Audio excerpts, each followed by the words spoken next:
Sony hat uns nach diversen Gerüchten tatsächlich auf dem PlayStation Showcase mit Project Q ein neues Mobile-Device vorgestellt.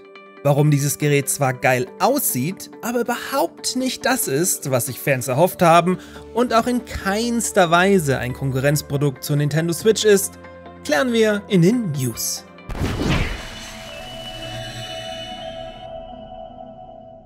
Das Gerücht, dass Sony nach der PS Vita erneut im Kampf um die Mobile-Konsolen mitmischen möchte, gibt es schon seit einiger Zeit.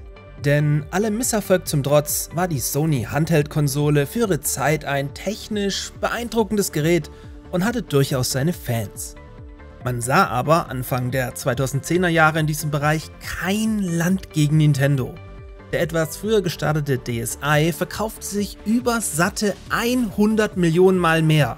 Also eine Mega-Klatsche für Sony und die folgerichtige Einstellung aller Ambitionen in diesem Bereich mit kompletter Fokussierung auf die PlayStation-Konsole. Allerdings hat das, was uns Sony jetzt unter dem Projektnamen Q vorgestellt hat, absolut gar nichts damit zu tun.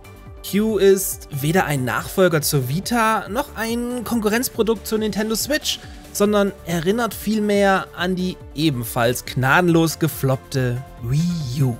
Denn Project Q könnt ihr zwar mobil nutzen, allerdings nur mit gleichzeitig eingeschalteter PS5 und das auch nur im gleichen WLAN-Netzwerk zur Konsole. Unterwegs im Bus oder bei Freunden spielen? Fehlanzeige. Eben einfach nur simples Remote Play.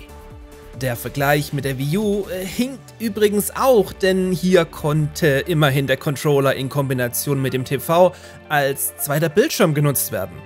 Project Q kann das nicht. Genauer gesagt hat das Device nur eine Funktion. Es ermöglicht euch den Betrieb eurer PlayStation, wenn der TV gerade andersweitig belegt ist. Dabei soll 1080p mit bis zu 60 FPS erreicht werden können und alle wichtigen Funktionen des DualSense nutzbar sein. Ja, das war's dann aber auch schon. Könnte also maximal eine nette Ergänzung sein, wenn da der zu befürchtende Preis nicht wäre.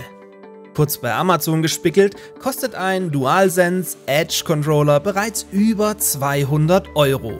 Da es den verbauten Display sicher nicht kostenlos gibt und hey, wir reden hier immerhin von Sony, wird das Project Q wohl preislich noch eine Ecke darüber liegen, wo man sich dann fragen muss, wer hier eigentlich noch die Zielgruppe sein soll.